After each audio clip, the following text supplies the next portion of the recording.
ជំរាបបងខ្ញុំសូមជម្រាបសួរទៅដល់បងមេធាវីសុននឹងហើយនិងបងមេធាវីអ៊ីវិចិត្រនិងសួស្តីបងជំនួយការទាំងអស់គ្នានៅក្នុងថ្ងៃនេះខ្ញុំនឹងឡើងមកបកស្រាយនៅក្នុងកម្មវិធី The Flexi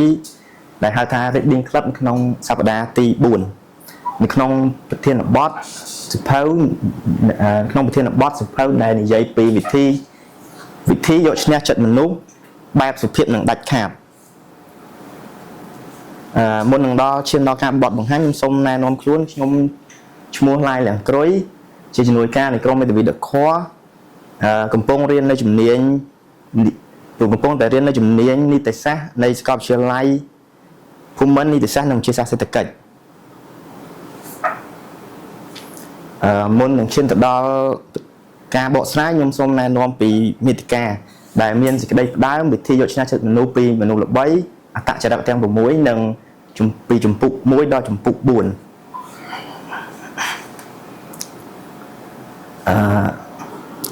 សេចក្តីផ្ដើមមនុស្សជោគជ័យមិនមែនមានត្រឹមតែប្រាជ្ញានោះទេប៉ុន្តែមនុស្សជោគជ័យមិនមែនមានត្រឹមតែប្រាជ្ញាឬសំណាងប៉ុណ្ណោះទេប៉ុន្តែត្រូវមានជំនាញទំនាក់ទំនងដែលហៅថា communicate skill ឬចេះបញ្ចុះបញ្ចូលអ្នកដទៃយ៉ាងមានប្រសិទ្ធភាពហើយការប្រើប្រាស់ពាក្យសម្ដីគឺពិតជាមានសារៈសំខាន់ខ្លាំងមែនទែនក្នុងការប្រស័យតាក់ទងល្អដែលអាចជួយបង្កើតទំនុកចិត្តនិងយកឈ្នះទៅលើចិត្តមនុស្សនិងជួយឲ្យសម្រេចជោគជ័យនៅក្នុងជីវិតប្រចាំថ្ងៃរបស់យើងដូច្នេះប្រធានបទវិធីយកឈ្នះចិត្តមនុស្សនេះគឺមានសារៈសំខាន់មែនទែននៅក្នុងការអភិវឌ្ឍខ្លួនឯងនិងទំនាក់ទំនងនៅក្នុងសង្គមមួយនេះចំណុចមួយនេះគឺនិយាយពីវិធីយកឈ្នះចិត្តមនុស្សពីមនុស្សល្បីឧទាហរណ៍លោកលីវទៅហួរជាតារាសម្ដែងហុងកុងមួយរូបដ៏ល្បីដែលត្រូវបានទូរទស្សន៍ TVB បានបដិសេធមិនឲ្យគាត់ថតរឿងមួយភាគក្នុងមួយឆ្នាំដូចអ្វីដែលគាត់ស្នើសុំទេដើម្បីយកដូចអ្វីដែលគាត់ស្នើសុំទេដើម្បីយកពេលខ្លះដើម្បីទៅថតកុនទើបគាត់សម្រេចចាក់ចេញពី TVB ដើម្បីទៅថតកុននៅសេរីដោយខ្លួនឯងពេលនោះអ្នកជុំវិញខ្លួនប្រាប់ថាលោកការសម្រេចចិត្តបែបនេះនឹងបរាជ័យចាក់ជាមិនខានប៉ុន្តែបន្ទាប់ពីថតរឿងបានជាច្រើនបានធ្វើឲ្យលោកលីវទៅហួរលោកសម្រេចចិត្តពិតជាត្រឹមត្រូវខ្លាំងល្អមែនទែនបានល្បីយ៉ាងខ្លាំងដូច្នេះក្នុងចំណុចនេះគឺគេបញ្ជាក់ថាភាពជោគជ័យអ្នកណាជាអ្នកកំណត់គ្មានអ្នកដឹងទេតែចូលចាំថាភាពជោគជ័យមិនមែនកើតមានតែមួយផ្លូវនោះទេបើយើងកលេចមកចំណុចនេះវិញគឺបង្ហាញពីអត្តចរិតទាំង6យ៉ាងការបង្ហាញតាមអត្តចរិតទាំង6យ៉ាងដែលយើងត្រូវស្គាល់នេះមិនមែនដើម្បីចាប់កំហុសឬចាប់កំហុសឬចង់ឌឺជាមួយគេនោះទេប៉ុន្តែគឺដើម្បីកែប្រែនិងកែសម្រួលក្នុងការយកឈ្នះចិត្តមនុស្សមួយគឺរាគៈចរិតចរិតមនុស្សប្រភេទនេះគឺជាមនុស្សដែលចូលចិត្តស្អាតមើលទៅទាន់សម័យចរិតខាងក្រៅចូលចិត្តញញឹមអាចគ្រប់គ្រងអរិយាប័ត្ររបស់ខ្លួនបានមិនថាតែការដើរដេកឈរអង្គុយឬបញ្ចេញអារម្មណ៍ឬមតិយោបល់អ្វីទេមនុស្សប្រភេទនេះនៅពេលដែលជួបនឹងភេទផ្ទុយដែលមានអត្តចរិតដូចគ្នាគឺគាត់ចូលចិត្តមនុស្សដែលបែបនឹងដូចគ្នាចំណុចទី2គឺទោសចរិតមនុស្សប្រភេទទោសចរិតនេះគឺជាមនុស្សដែលឆាប់ខឹងច្រឡោតជាប្រចាំតាំងតែងចង់ឲ្យអ្នកដទៃធ្វើតាមចិត្តខ្លួនហើយមនុស្សប្រភេទនេះត្រង់ទៅត្រង់មកពេលខ្លះក៏ត្រង់ជ្រុលពេកដែរហើយមនុស្សប្រភេទនេះគឺជាមនុស្សដែលមើលទៅរឹងមាំប៉ុន្តែគាត់ក៏ត្រូវការក្តីស្រឡាញ់ពីមនុស្សជុំវិញខ្លួនដែរហើយមនុស្សប្រភេទនេះគឺចង់ឲ្យអ្នកដែលនៅជុំវិញខ្លួនសម្រាប់គោលដៅតាមគាត់ចូលមកដល់ចំណុចទី3គឺមោហចរិតមនុស្សប្រភេទមោហចរិតនេះគឺជាមនុស្សដែលចូលចិត្តគេងច្រើនឆាប់ធុញធ្វើអ្វីក៏មានអារម្មណ៍ថាពិបាកប៉ុន្តែមិនចេះឆ្លៀននេះអ្នកណាឡើយហើយចូលចិត្តសម័យតែមិនអាចធ្វើតាមក្តីសម័យដែលសម័យនោះបើខ្លាចជាការពិតចំណុចទី4គឺវិតកចរិតនិយាយមនុស្សប្រភេទនេះគឺជាមនុស្សដែលនិយាយច្រើនគិតច្រើន ខួរក្បាលគឺពោពេញទៅដោយការគិតស្មុគស្មាញដែលប៉ុន្តែគឺជាមនុស្សដែលឧស្សាហ៍ព្យាយាមហើយចូលចិត្តធ្វើអ្វីដែលថ្មីប៉ុន្តែបើវិភាគឲ្យល្អិតល្អន់ទៅមនុស្សប្រភេទនេះគឺនិយាយអ្វីគឺមិនសូវមានប្រយោជន៍ទេចំណែកឯចំណុចទី5គឺសទ្ធាចរិតមនុស្សដែលមានសទ្ធាចរិតនេះគឺជាមនុស្សដែលមានសេចក្តីល្អមានឧត្តមគតិខ្ពស់មានការគិតល្អិតល្អន់មានផែនការគោលដៅខ្ពស់ច្បាស់លាស់តែប្រកាន់ភ្ជាប់នៅជំនឿខ្លាំងពេកអ្នកណាមិនគិតដូចគាត់គឺគាត់ចាប់ទុកគេថាអាក្រក់បើគិតដូចខ្លួនគឺចាប់ទុកថាល្អចំណុចទី6គឺពុទ្ធិចរិតសរុបទៅចំណុចប្រភេទពុទ្ធិចរិតនេះគឺជាមនុស្សដែលនិយាយស្ដីគឺមានហេតុផលមានចំណេះដឹងខ្ពង់ខ្ពស់ស្ដាប់យោបល់អ្នកដទៃដើម្បីអភិវឌ្ឍខ្លួនស្រឡាញ់យុត្តិធម៌និងមិនយកប្រៀបលើអ្នកដទៃ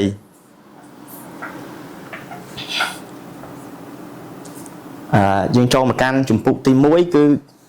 កលឹះនៃការនិយាយ1គឺចូលនិយាយឲ្យពិតបេសចាវាចាប្រែថា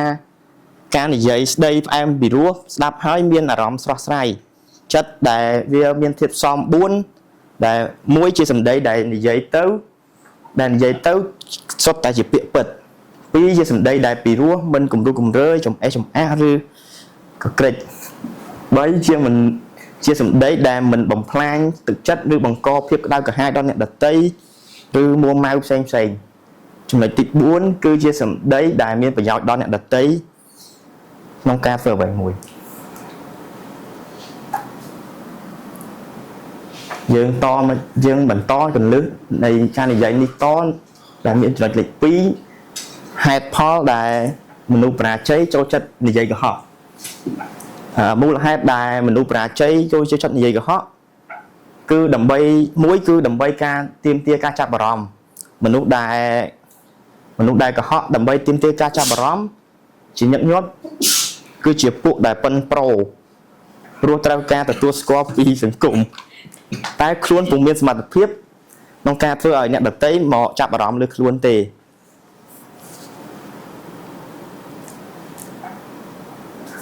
ចំណុចទី2គឺមនុស្សដែលចូលចិត្តនិយាយកុហកហ្នឹងគឺដើម្បីការពារផលអាក្រក់ដែលអាចប៉ះពាល់ដល់អាយុជីវិតឬទ្រព្យសម្បត្តិរបស់ខ្លួនមនុស្សកុហកប្រភេទនេះគឺកុហកដើម្បីការពារប្រយោជន៍ខ្លួនឯងផ្ទាល់ឧទាហរណ៍មានចៅគាស់ផ្ទះហើយគាត់កុហកចោលថាអត់មានគ្រឿងអលង្ការឬទ្រព្យសម្បត្តិអ្វីផ្សេងដែលជាការធ្វើឲ្យចោលគឺមិនទុកចិត្តដែលនាំឲ្យគ្រោះថ្នាក់មករកខ្លួនកាន់តែច្រើនឡើងចំណុចទី3គឺកុហកដើម្បីរក្សាចិត្តអ្នកដទៃនៅក្នុងចំណុចនេះគឺគេចង់និយាយអំពី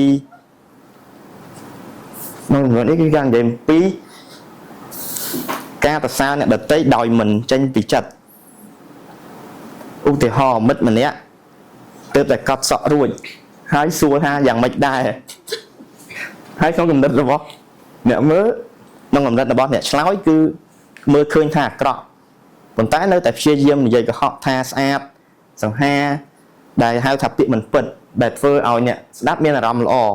តែនៅពេលដែលការពិតគឺអាក្រក់ហេតុផលទី4ហេតុផលដែលមនុស្សប្រាជ័យចូលចិត្តនិយាយកុហកគឺកុហកដើម្បីភាពយុត្តិធម៌កន្លែងនេះគឺចង់និយាយអំពីការបង្កើតហេតុផលដែលគួរឲ្យស្ដាប់និងសាងភាពជឿជាក់សម្រាប់ខ្លួនតែងតែពាក់ព័ន្ធនឹងការសន្យាច្បាប់ទម្លាប់ឬលក្ខន្តិកៈផ្សេងនៅក្នុងនេះឧទាហរណ៍ថាលោកគ្រូពេទ្យម្នាក់ឬវិទ្យាសាស្ត្រម្នាក់បានស្រាវជ្រាវឃើញលទ្ធផលបែបហ្នឹងប៉ុន្តែគាត់អត់ប្រព្រឹត្តបែបហ្នឹងប៉ុន្តែគាត់នៅតែព្យាយាមស្វែងរកលទ្ធផលផ្សេងទៀតចំណុចទី5គឺកុហកដើម្បីស្វែងរកការពិតការកុហកបែបនេះរមែកជួបនៅក្នុងក្រុមវិទ្យាសាស្ត្រឬអ្នកវិភាគនិងអ្នកជំនឿក្នុងសាសនាផ្សេង6គឺកុហកដើម្បីផលប្រយោជន៍ផ្ទាល់ខ្លួន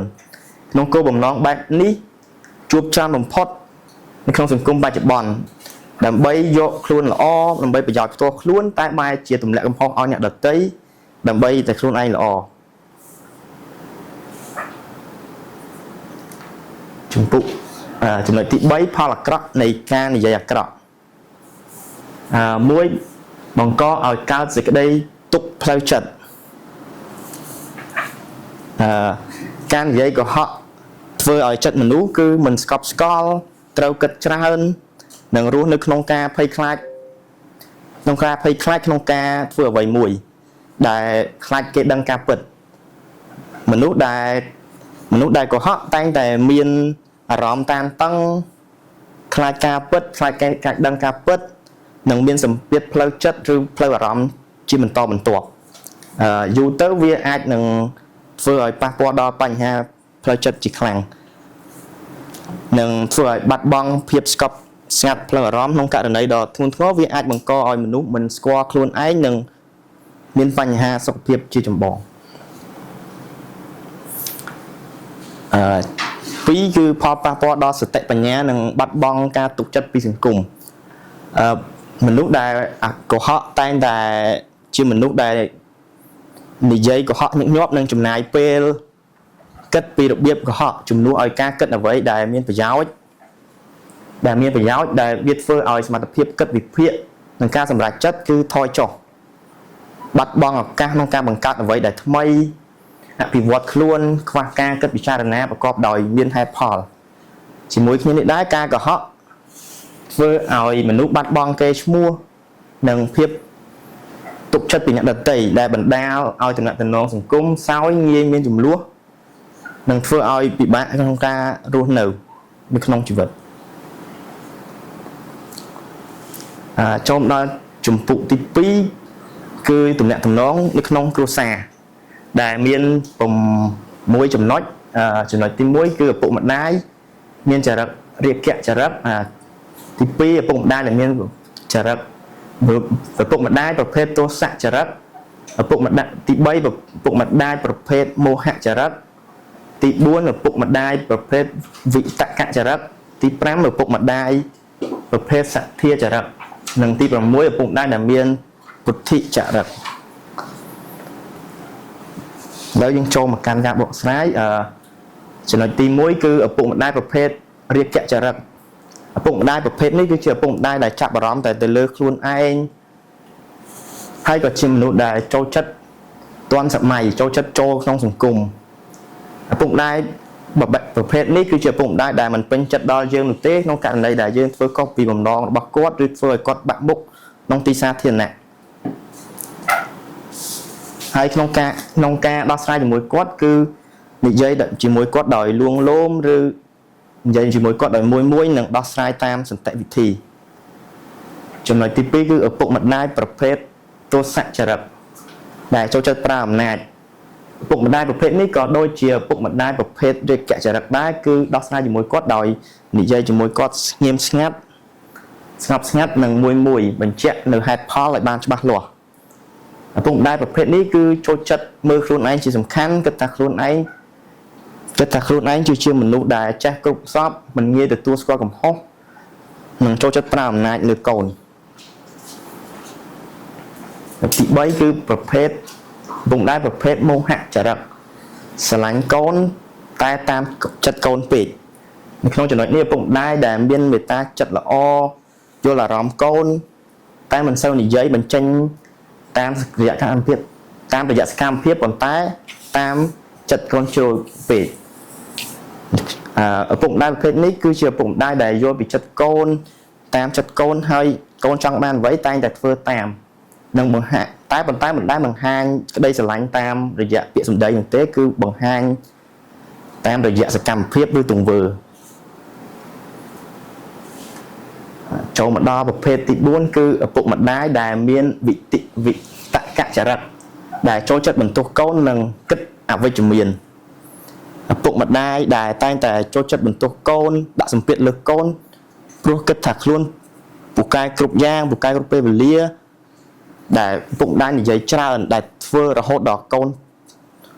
ធុញទ្រាន់ចូលដល់ចំណុចទី5គឺ ពុកម្ដាយដែលមានប្រភេទសទ្ធាចរិតឲ្យតែកូនមានវិន័យឲ្យកូនមានវិន័យតែមិនដែលមានពេលឲ្យកូននោះទេឪពុកម្ដាយប្រភេទនេះគឺតែងតែចង់ឲ្យកូនបានល្អលូតលាស់ខ្ពស់សម្រាប់គោលដៅមានគោលដៅច្បាស់លាស់ប៉ុន្តែតែងតែតឹងតែងជាមួយកូនមិនសូវមានពេលតែអត់សូវមានពេលឲ្យកូននោះទេបង្ខំកូនឲ្យជឿនៅអ្វីដែលខ្លួនឯងមិនជឿ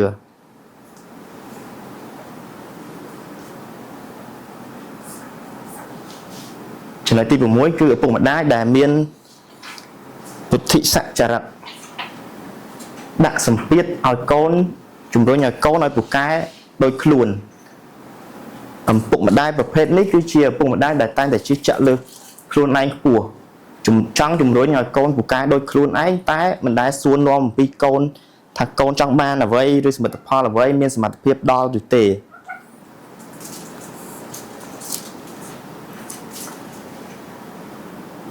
ចូលដល់ចំពោះទី2គឺបន្តគឺវិធីនិយាយជាមួយកូនតាមចរិតក្មេងដែលចូលចិត្តស្អាតកុំហាមគេធ្វើអ្វីដែលគេត្រូវការទេកាន់តែ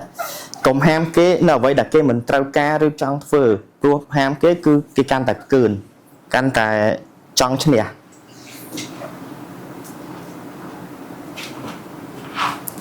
ចំណុចទី2គឺក្មេងដែលយកតែចិត្តខ្លួនឯងនៅក្នុងចំណុចនេះឪពុកម្ដាយ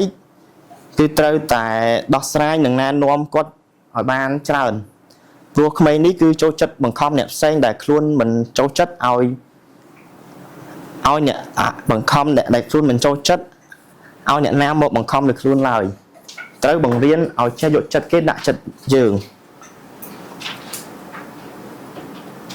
ចំណុចទី3គឺក្មេងដែលខ្វះការជឿជាក់លើខ្លួនឯងក្មេងដែលខ្វះការជឿជាក់លើខ្លួនឯងគឺគិតតែចំណុចមិនល្អខ្លួនឯងត្រូវសង្កេតមើលគេមានចំណុចខ្វះខាតអ្វីហើយកុំព្យាយាមបង្អាប់គេបង្អាប់ថាគាត់អន់ឬទៅព្យាយាមទៅសើលើកទឹកចិត្តនិងបន្ថែមកម្លាំងចិត្តដល់គាត់ក្នុងការធ្វើអ្វីមួយបន្ថែមនោះគឺត្រូវបង្រៀនគាត់ឲ្យបានច្រើនក្មេងដែលចំណុចទី4គឺក្មេងដែលឆ្លាតនិងមានហេតុផលដូចមនុស្សធំចំណុចនេះគឺសំដៅទៅលើក្មេងដែលឆ្លាតមានហេតុផលដឹងថាអ្វីដែលគួរធ្វើអ្វីមិនគួរធ្វើតែទោះជាយ៉ាងណាក៏ក្មេងនេះនៅតែខ្វះគំនិតច្នៃប្រឌិតនៅក្នុងការចូលសង្គមក្នុងការដោះស្រាយបញ្ហាផ្សេងដែលមកថ្មី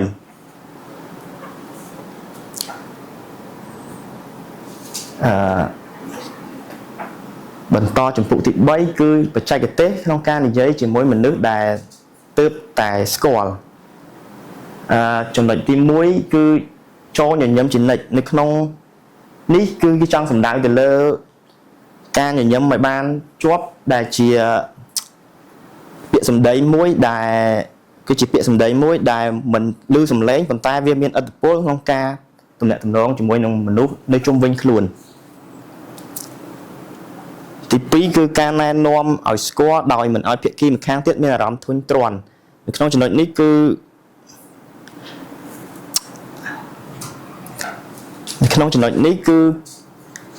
ចង់និយាយអំពីមនុស្សដែលទើបតែស្គាល់គ្នាគឺតែងតែសួរថាតើលោកមកពីស្រុកណាឬលោកមកធ្វើការអ្វីដែរដែលអ្នកខ្លះមានអារម្មណ៍ថាមិនចង់ឆ្លើយព្រោះវាគឺជាបញ្ហាផ្ទាល់ខ្លួនវាគឺជាព័ត៌មានផ្ទាល់ខ្លួនតែមិនអាចបដិសេធមិនឆ្លើយបានឡើយ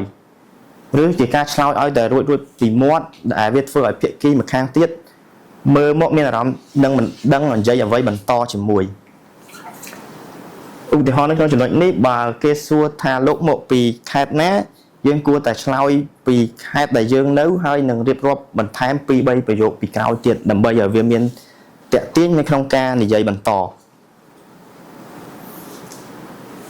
ទី3គឺយកការក្នុងសង្គមដែលបានកើតឡើងចុងក្រោយគេបង្អស់បកនិយាយនៅពេលដែលយើងជួបជាមួយនឹងមនុស្សយើងត្រូវមុននឹងយើងទៅជួបមនុស្សដែលជុំគ្នាដើម្បីនិយាយអ្វីមួយគឺនៅក្នុងការចូលសង្គម យើងត្រូវស្គាល់និងស្ដាប់ព័ត៌មានប្រចាំថ្ងៃនិងចាត់ទុកជារឿងដែលតែងតែត្រូវលើកយកមកនិយាយក្នុងប្រធានបទសន្ទនាដូច្នេះស្ដាប់ព័ត៌មានល្អនិងសំខាន់ជារឿងចាំបាច់ដែលត្រូវធ្វើការពារមិនឲ្យ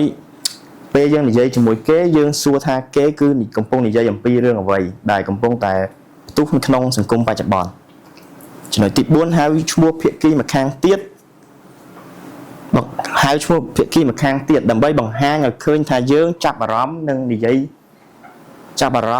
យឈ្មោះរបស់គេការហៅឈ្មោះភាគីម្ខាងទៀតគឺជាការបង្កើតអារម្មណ៍ស្និទ្ធស្នាលតែមិនគួរហៅញឹកញាប់ពេកទេឧទាហរណ៍យើងចង់ហៅគេឲ្យផ្ដោតអារម្មណ៍ជាមួយយើងទៅហៅឈ្មោះគេនៅខាងមុខឬខាងក្រោយដើម្បីឲ្យគេចាប់អារម្មណ៍លើយើងនិងទាញឲ្យគេផ្ដោតមកលើយើងចំណុចចំពោះទី4គឺនិយាយយ៉ាងណាឲ្យកើតការពេញចិត្តនៅក្នុងពិធីជប់លៀងមុនទៅពិធីជប់លៀងត្រូវដាក់សំណួរឲ្យគ្រប់មុនទៅពិធីដែលមានសំណួរទី1តើអ្នកណាមកពិធីនេះខ្លះចំណុចនេះគឺវាមានសារៈសំខាន់ខ្លាំងមែនទែនចំពោះអ្នកឧទាហរណ៍ថាអ្នកជំនួញទៅក្នុងកម្មវិធីមួយគឺអាចដើម្បីទៅទំនាក់ទំនងក្នុងការបង្កើតចំនួនឬការនិយាយអ្វីមួយដើម្បីផ្ទាល់ខ្លួនចំនួនផ្ទាល់ខ្លួនឬសម្រាប់អ្នកមិនទាន់មានគូអាចទៅរកគូបានបន្ទាប់គឺគួរយកអ្វីជាប់ខ្លួនទៅជាមួយក្រៅពីការតុបតែងខ្លួនក៏យើងត្រូវបន្ថែមគ្រឿងអលង្ការដែលមាននាឡិកាឬកងដៃផ្សេងដើម្បីឲ្យវាមានភាពទាក់ទាញហើយនៅក្នុងចំណុចនេះដែរគឺគេចង់សម្ដៅទៅអាចសម្ដៅទៅលើក្នុងចូលរួមកម្មវិធីគឺសម្ដៅទៅលើកូនសិភៅមួយឬប៊ិចនៅជាប់កប៉ៅដែលវាមានប្រយោជន៍ខ្លាំងនៅក្នុងការកត់ត្រាអ្វីមួយបន្ទាប់គឺហេតុអីបានពិធីនេះរៀបចំឡើងមុននឹងទៅកម្មវិធីអ្វីមួយយើងត្រូវដឹងថាពិធីនេះគឺរៀបចំឡើងក្នុងគោលបំណងអ្វី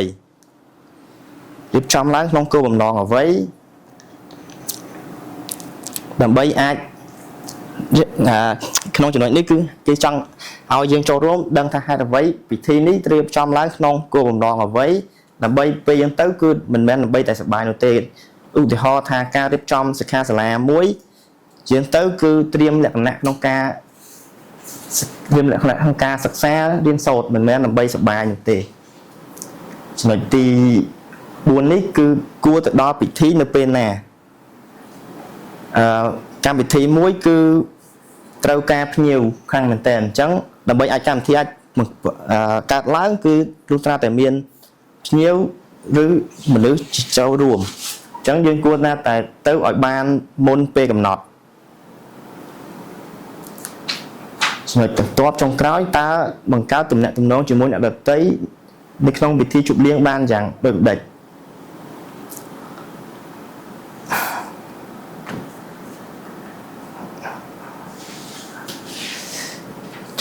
បន្តនៅជំពូកទី4ដដែលគឺមួយគឺកុំប្រញាប់ចូលនៅក្នុងតុអាហារពេកដែលធ្វើឲ្យយើងខាតបង់ក្នុងការប្រស័យតាក់ទងជាមួយនឹងបុគ្គលផ្សេងនៅទី2មុននឹងចូលទៅក្នុងកម្មវិធីគេយើងបើដែលត្រូវធ្វើសំខាន់នោះគឺធ្វើខ្លួនឯងឲ្យសប្បាយមានអាកប្បកិរិយាល្អហើយមានទំនាក់ទំនងជាមួយនឹងអ្នកដទៃកុំធ្វើមុខមិនសប្បាយចិត្តចូលមកដល់ចំណុចទី3រំលងកំហុសឆ្គងរបស់ភាគីម្ខាងទៀតនៅក្នុងចំណុចនេះគឺគេនិយាយអំពីឧទាហរណ៍ថាការអង្គុយជុំគ្នាមានមនុស្សម្នាក់បានធ្វើឲ្យកពុបមហូបឬអ្វីយ៉ាងដែលធ្វើឲ្យប៉ះពាល់ដល់អ្នកដទៃដែលធ្វើឲ្យប៉ះពាល់បរិយាកាសប៉ុន្តែយើងគួរតែធ្វើមិនឃើញនឹងមើលរំលងនឹងជួយកែចំណុចអាក្រក់នោះហើយនិយាយអ្វីដែលយើងកំពុងនិយាយបន្ត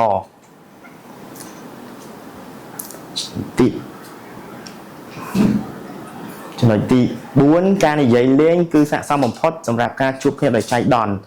នៅពេលដែលយើងជួបគ្នានៅក្នុងកម្មវិធីមួយគឺអ្វីដែលយើងត្រូវនិយាយគឺការសួរសុខទុក្ខគ្នាមិនមែនជាការដែលជាការផ្ដើមក្នុងការបង្កើត បង្កើត business ឬការនិយាយពីការងារអ្វីដែលធ្វើឲ្យធុញទ្រាន់នៅក្នុងកម្មវិធីរបស់គេទេគឺយើងត្រូវនិយាយសួរនាំពីការសុខសប្បាយទេជាដើម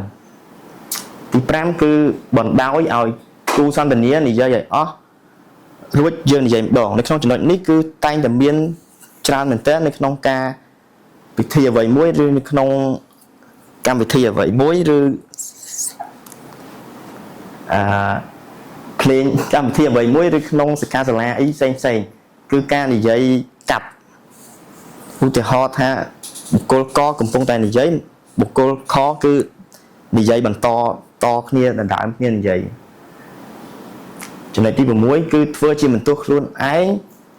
ខ្លះដើម្បីទិញចិត្តភាគីម្ខាងទៀតនៅក្នុងចំណុចនេះគឺគេចង់សំដៅទៅថាទោះបុគ្គលដែលនៅជាមួយយើងនឹងធ្វើខុសក៏ដោយក៏យើងត្រូវតែទទួលកំហុសនោះដែរដើម្បីទិញទឹកចិត្តភាគីម្ខាងទៀតបានមួយសូមអរគុណស្លាយខ្ញុំមានតែប៉ុណ្្នឹងទេ